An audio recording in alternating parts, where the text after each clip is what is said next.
The frenetic energy of the packed restaurant concealed the silent friction simmering within as impatient customers barked orders while servers bowed and scraped, their strained smiles betraying warier truths. But amid the bustling crowds, one young woman floated gracefully through her shifts. Effortlessly, she glided from table to table, each customer greeted with a warm, disarming smile. Her trek from table to table was an elegant dance, spinning and whirling while I trudged in place at my bar station. In between churning through my monotonous motions of pouring drinks and reciting specials and nodding politely to guests, I watched her with great admiration.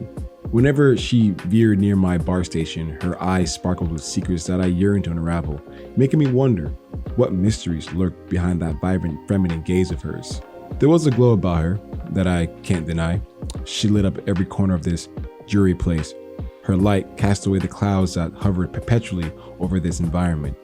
Her name, an homage to an ancient goddess, seemed appropriate for how she carried herself with grace. Long tendrils of midnight hair cascaded down her shoulders in elegant curls, framing a face that seemed to harbor secrets of distant southern lands. With skin kissed by the southern sun and a voice that bore the hybrid melodies of Tampa and Georgia, she was a tapestry of woven, contrasting hues.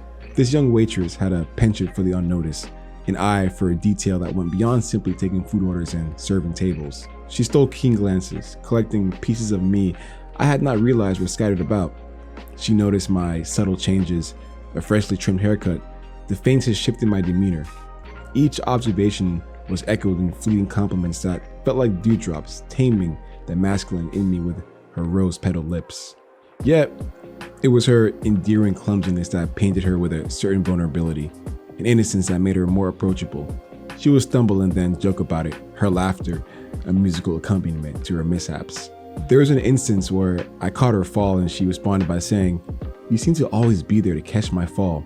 You must be my guardian angel." This phrase made me blush and look away in bashfulness.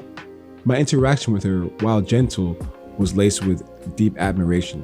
I remained within the confines of professionalism, however, so as not to muddy the waters.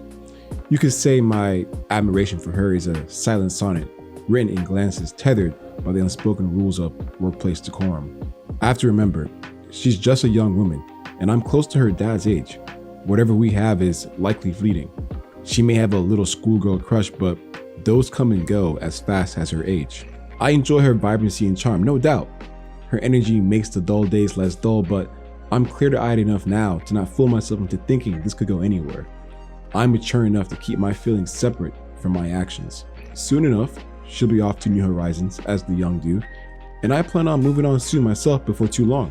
In the meantime, my hope is simply to be a positive presence during our crossing paths. Listen if she needs an ear, make her laugh now and then, and offer encouragement if there's an opening. Mentorship is a selfless responsibility for an older man like me, given my faith.